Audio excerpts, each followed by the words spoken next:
Good morning, good afternoon, good evening. Welcome back to Three Guys Podcast. This is our July 2021 episode. And as always, I am Tom, joined with John, who's not here, and Simon. Say hello, Simon. Hi, everyone. How you doing? John just cannot make these mornings. No, I think it's like 8 a.m. in North Carolina, right? So he's probably right. And it's a Sunday too, so he may be in church. You never know. You never know. Anyway, so we're really happy tonight to have our first guest that actually we have all actually met in real life. So up until now, we've actually not known all of our guests in real life. So he was born in Egypt and has spent a large portion of his life in Southeast Asia. He has helped his parents set up and run a restaurant in Singapore, as well as doing community service for underprivileged communities in Malaysia, and is currently working at an advertising tech company in Singapore. So please welcome Ahmed. Say it wrong. Amer. Ahmed Amer. Welcome. It's good that we've all known Ahmed for so many years. Good to see you. Don't know how to pronounce his name. Well, it's always been Ahmed. Yeah. How you doing? It's just Ahmed. Everyone knows me just Ahmed.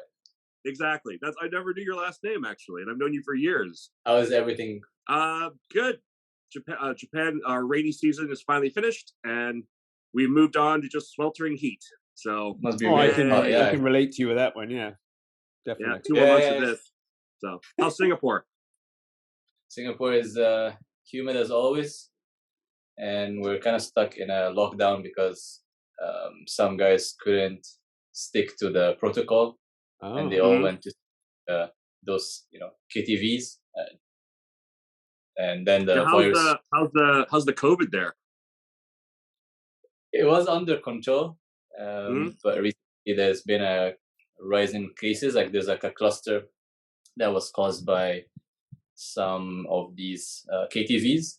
So there's about, I think, 80 plus COVID infected people around. But the good news is that they are vaccinating a lot of people, and the vaccination rate is getting higher and higher every day. So great. That's good. Yeah. Well, I guess we should start then by kind of getting Ahmed's backstory about how, getting from Egypt. I know that he spent some time in the United Arab Emirates as well. So maybe we should try and get some of Ahmed's backstory first. How did he find himself in Malaysia? What's his pre-Malaysia story? So, I was born in Egypt, grew up there most of my life up until high school. And in Egypt, I grew up in a neighborhood called Maadi in Cairo, capital city. And I went to international schools most of the time. I jumped also in between different schools because my brother and I just caused a lot of havoc at every school.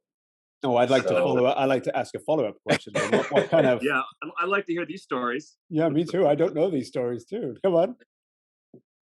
Were you problem kids? We were just like really naughty kids, like the kind of kids like who are always making noise in the back of the classroom or picking up fights at the end of the day. So my parents were always getting called by the school administrator or the principal. So we had to move around a few times. I didn't know that. That's funny. So what was it like growing up in Cairo then? How was that as an experience? What was it like for you? It was actually pretty fun and exciting. Like whenever I look back at it, like looking at how kids grow up here in Singapore, it feels sometimes a little bit too sterile. Kids are not allowed to have rowdy or crazy experiences. But my parents were always very encouraging for me and my brother. So when we were kids, I remember like the first time that my dad told us like, hey, you should be able to go to swimming practice and to school on your own from now on. And I was still in primary school. So to me, that was great. And almost everyone around me were always being picked up by their parents in and out to school or to practice after school or during the summer. But I remember like my brother and I were like the only kids at that time who were going to school, who were going to the sports practice on our own. So that was pretty, a good experience growing up, having to deal also with money. We've all been to Cairo as well, and Cairo is a pretty crazy place. Instead of like walking around the street, when you cross the road, you take your life in your own hands, literally. That's true. So how did you cope with all that stuff?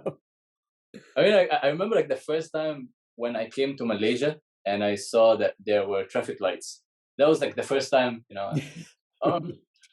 maybe before that, because we went to United Arab Emirates for a while. But I remember like the first time I went out, outside of Egypt, and people were actually crossing at traffic lights. To me, that was like super new. Because in Egypt, there's like no traffic lights. You can cross anywhere in Egypt, yeah. People cross anywhere. People cross on highways even. So I remember the traffic. Like you'd have like 2 lanes, but there would be like 4 lanes of cars pushing down. I remember looking around one day thinking, I've never seen a car without a scratch on it. Every single car has a scratch or a bump or a dent. So it's pretty brave of your parents to let you go walk to school by yourself through all that. Did you guys ever try to get on those like buses in Cairo or in Egypt in general? Oh yeah, I remember. I think we tried some of them. Yeah. So I don't remember. In Egypt, like buses don't stop. Like you just have to call at the driver and tell him like, "Hey, this is my stop," and then the bus will just like slowly it's slow like a down. trolley. And then you have to like jump out of the bus while it's like running. Wild. So, how old were you when you first went overseas? Like, I went overseas like a few times with my parents, but it was always with them, and we were kids, so I don't remember much. But the first time that I would say like I really went overseas, it was like maybe when I left high school and I went to Malaysia. That was like a complete new and different experience for me because I was only 16 or 17. Well, I mean, Cairo to Kuala Lumpur is completely different, right? Well, it wasn't just Kuala Lumpur, right? It was right up in the north of Malaysia. It was more of a, it was, where was it? Was it Ipoh, was it? Or? Yeah, it was like an hour away from Ipoh. Oh, so it was in you the went from desert to jungle. That's pretty extreme. That's what we used to call the university. It was like, we used to call it the jungle. Yeah. That's funny. But weren't you in United Arab Emirates as well, Ahmed? Yeah, I didn't live there, but I used to visit my dad because he was working there.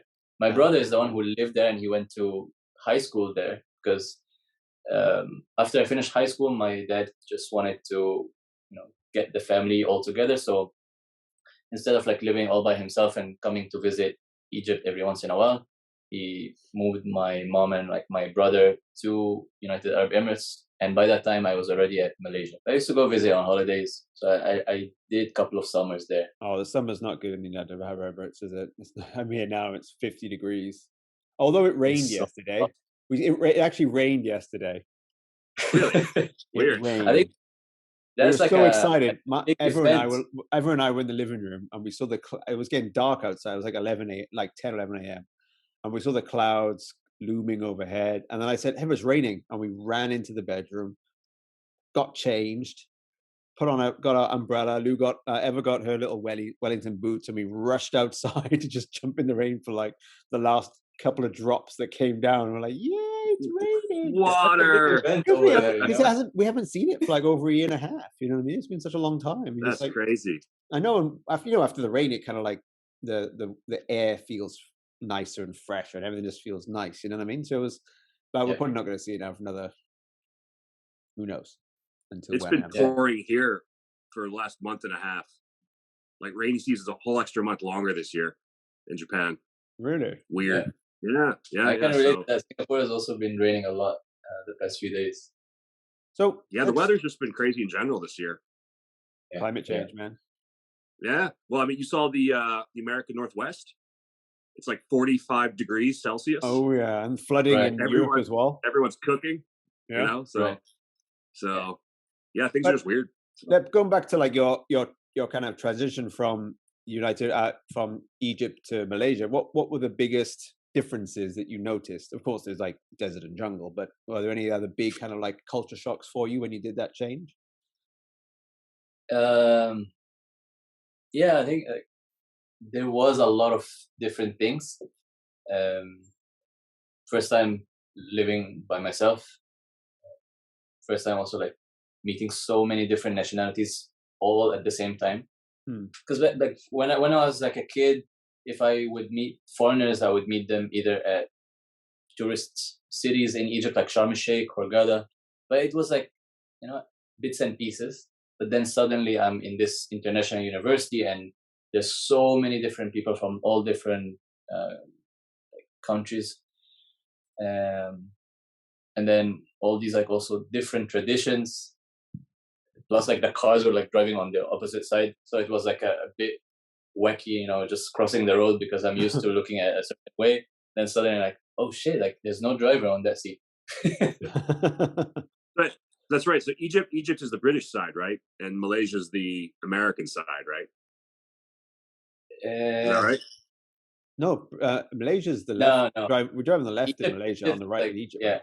Oh, Malaysia is like it's British. So it's American in Egypt and it's British in Malaysia. Oh, okay. Yeah. It's basically, I think, any kind of island nation is on the left, right? With there are some exceptions, but most I like Japan, Malaysia. Yeah. I know it's kind of like a big peninsula, but it's on the left. But yeah. Did you have any trouble with Malaysian food, Ahmed? Because it's quite different, I think, to Egyptian food too. Which, you know, on a side note, Egyptian food is amazing. I think we can all agree about that. But how about the food in Malaysia? Did you get accustomed to it pretty quickly? Yeah. Now that you bring it up, in the beginning it was a bit tough. I remember trying to eat international food as much as I could in the beginning, and I remember like that crossing that threshold, because there comes a point where the international restaurants are closed and you're only stuck with the local restaurants, and you're so hungry, and you just say, okay, you know, okay, I'm just gonna go and eat like nasi goreng ayam.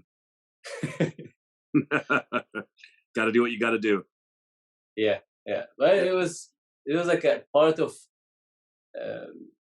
just like living in Malaysia, because at some point I think maybe we were 4 or 5 months in, and we knew like we still have like 4 or 5 years ahead of us. So let's dive in.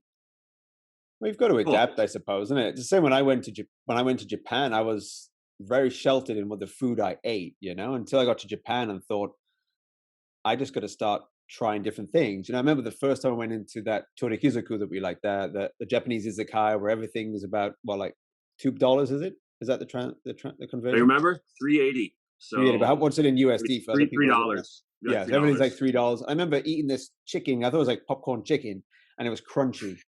And I was showing it to them. It's nice, but it's crunchy. What is it? And I was like, they're like, oh, that's chicken cartilage.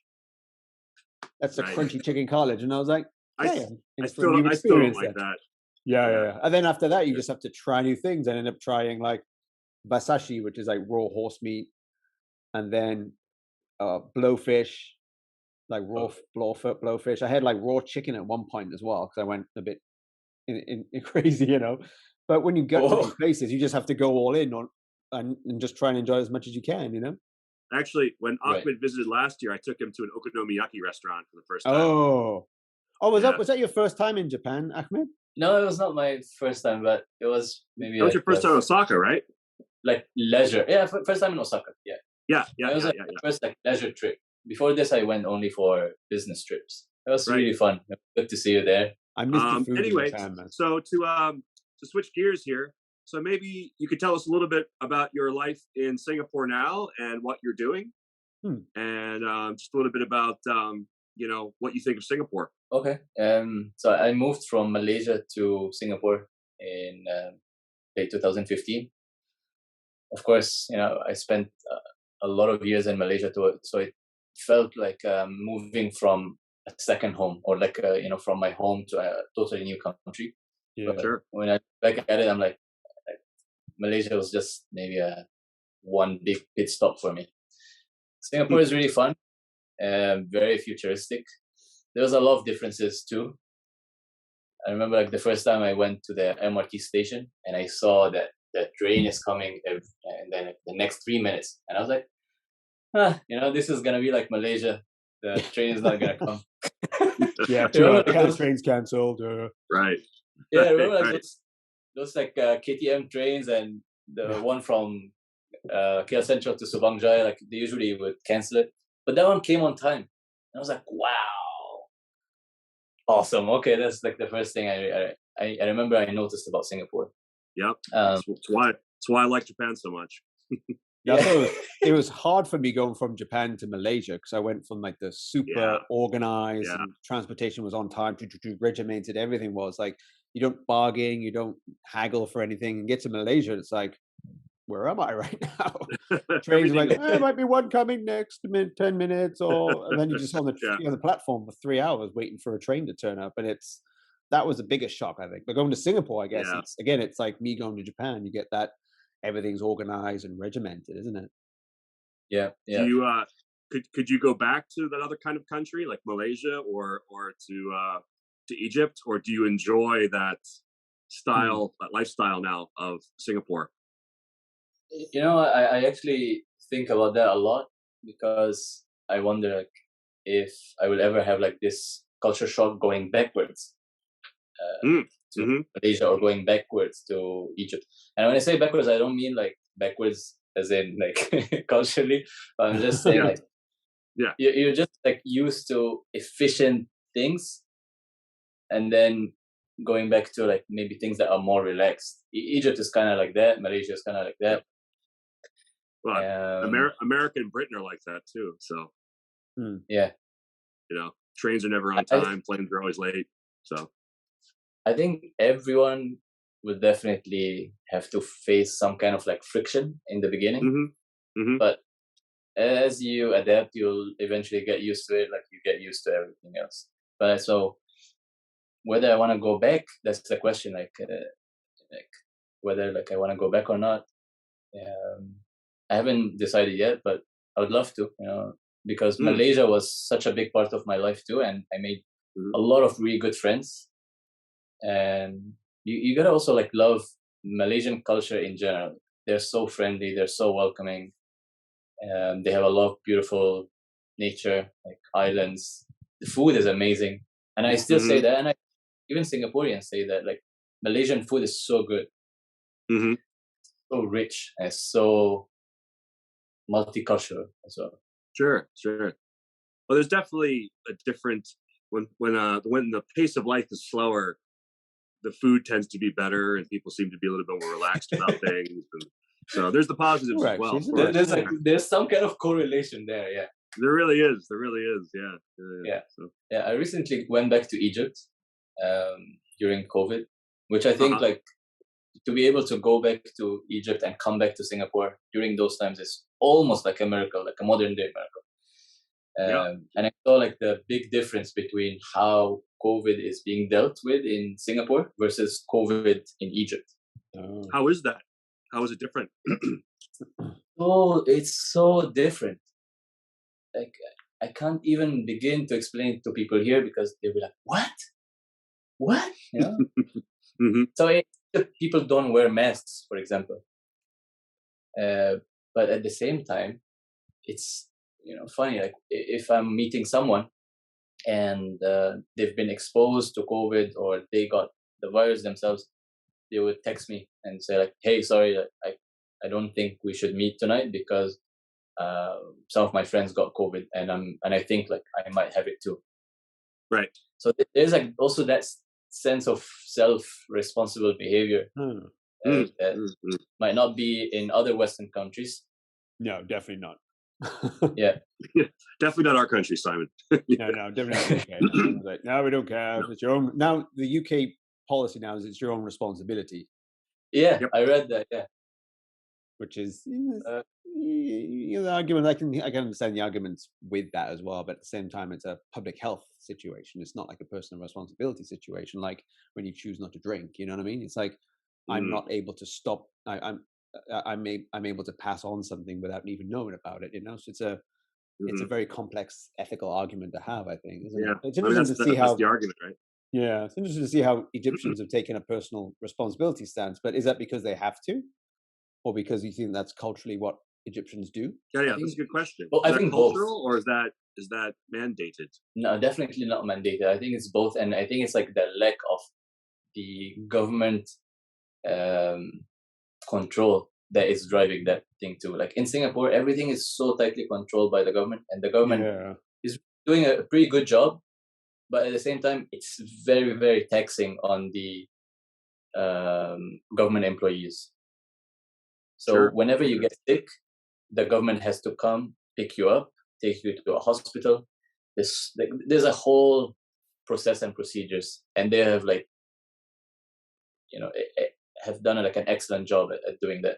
Right. Compared to Egypt, when someone gets sick, most of the time they're not going to go to the hospital. What they do is that they will call their family doctor, or maybe like the pharmacy, or like the pharmacist that they know, and they'll tell them like, hey, I think I got COVID.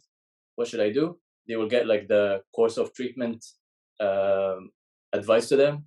They will even get the medicine delivered to their home, and they will just like stay at home until 2 weeks later, until they feel better. Right. Interesting, right? It's like it's definitely a bigger, maybe because like there's less government support, I suppose, or Egyptians take it into their own hands, basically, to kind of deal with big situations, don't they, as we've seen in the past. That's quite interesting. Yeah, we don't, like in Egypt, we don't have a very functional government, healthcare system, like in the UK or in Singapore, for example. But we have a very, very thriving private sector that is doing equally or even better what the government cannot do for the majority of the people. Great. Well, let's change it up one more time. And maybe you could tell us a little bit about how you learned English and what were some of the challenges, and, how has that been for you? I always went to international schools when I was in Egypt growing up. But I gotta say, all the English I learned in school didn't really help me out a lot when I moved to Malaysia, because I never practiced it every day. When I moved to Malaysia, I had a bit of advantage than maybe other Egyptians, but I felt like we were all equally unqualified to start studying in English. Took an intensive English course for 6 months, and that was like the first time that I really was learning English to use it on a daily basis. So it was really at university, I guess. Yeah. Okay. And then how was that? Was that a pleasurable experience, or was that really challenging and difficult, or both? Having to have only English, like lessons twice a day, 5 days a week for 6 months. But it was fun. It was really fun. Okay.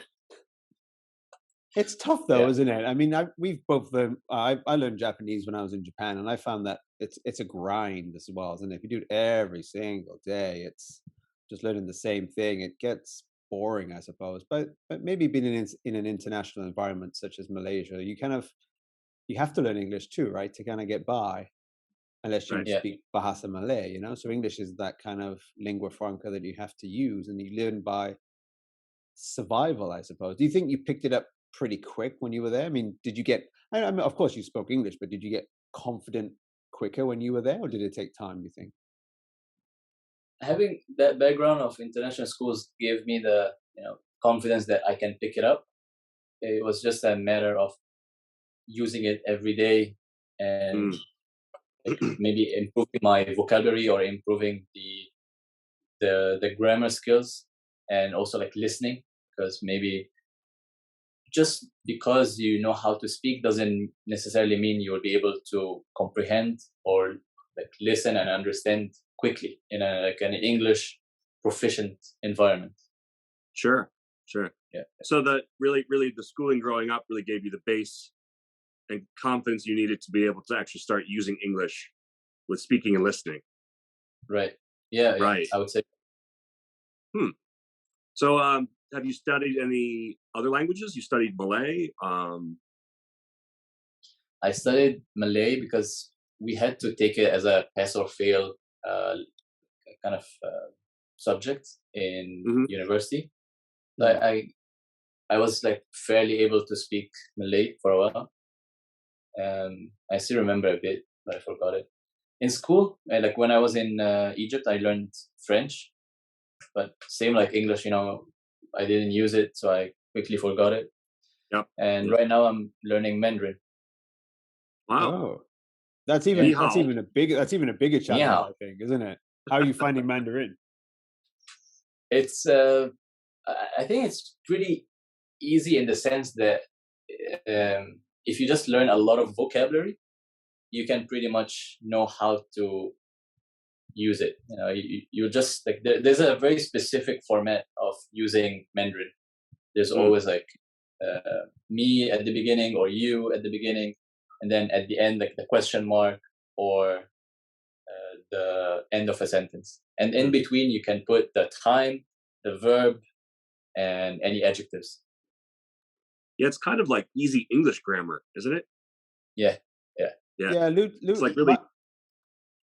I was going to say, like Louise, my wife, says, that compared to English, the structures of Chinese are a little bit more user friendly, I suppose. But then again, they're a bit more simplistic than English. Yeah, but at the same time, you've got the two biggest barriers, I think, for Chinese. When I tried to take a couple of lessons, was of course the pronunciation, which is always the tones really rough, man. Because I spent like a couple of online lessons doing like the ma, and she's like, no, and I spend the first 4 lessons doing. Mother is outside scolding the horse. But after that, but not even just that. It's there are a lot of proverbs used in Chinese. It's a lot more descriptive, and when you try and translate it back, it's really hard, because even when Chinese people write their essays, there are a lot of proverbs and these kind of like descriptive expressions that we don't really have in English. So it's even that part is really challenging. So how are you finding the pronunciation side of it, Ahmed? In the beginning, it was a bit hard, and then at some point, I found a way to understand like those tones, and until now, like I can remember them. Like there's the first, second, and third, and fourth, and also like the first one is always neutral. The second one is like you want to go and the third one you have to go like down and up, like Then the fourth one is like you want to cut it short, so you want to go like And once like you get that, once you get that, once you understand that,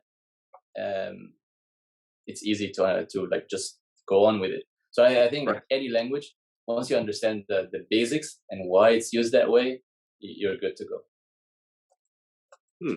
Which did you find more difficult, English or Chinese, to start? Definitely Chinese. Definitely Chinese. Yeah, the Chinese. Like I think Chinese is just way harder because I am learning it at a much older age, and English, like learned it since I was a kid. I grew up watching Space Tunes, watching American movies, American TV shows. So it was like kind of like baked into my daily routines in some way. But Chinese, like it's not baked into my daily routine at all. So. Right. Of course. Sai, how about you? Like, are you going to start studying Chinese when you move to China? I think. Well, that's why I have my wife, who's a fluent Chinese speaker, and a young daughter to act as my fluent. Let her speak all the time. Come with me to the supermarket. Well, I'll learn a bit, of course. I mean, I can still read after living in Japan and learning Japanese and the Chinese characters. So I can read. I can at least go and read some of the very, very basic things, But I'll definitely have to learn bits and bobs of it. I'm hoping to learn it as my daughter learns it. She's kind of like picking up and learning how to say it, and my wife is correcting her. Then I'm hoping I'll be able to pick up certain things. You know what I mean? That she keeps repeating it over and over. So Ahmed, last question for you. What advice would you have for anyone who is learning English or another language? So I think the first important thing is to find a teacher that you're really comfortable with, whether that is an actual human teacher or whether that's like an app. But the most important thing is that you feel very, very comfortable learning through that medium. Mm-hmm. The second important advice I would give is to practice as much as possible. Writing it down or saying it out loud actually helps, and not just memorizing it, because I try to memorize things and then it doesn't help me. Yeah. But when I say it out loud, even just talking to myself, it kind of start to get stuck in my head. Mm-hmm. And keep going at it, like don't give up. And first few months, it will take probably more than a year or more for average person like me to be better, or to be even like an intermediate level at any language. So don't give up and practice, practice, practice. And find a good teacher. Yeah. Right. And find someone charming enough to make you want to learn it. Yeah. True, isn't it? Yep. Yeah. All right. Very good. Well, Ahmed, thank you so much for joining us tonight. Thank you so much for having me.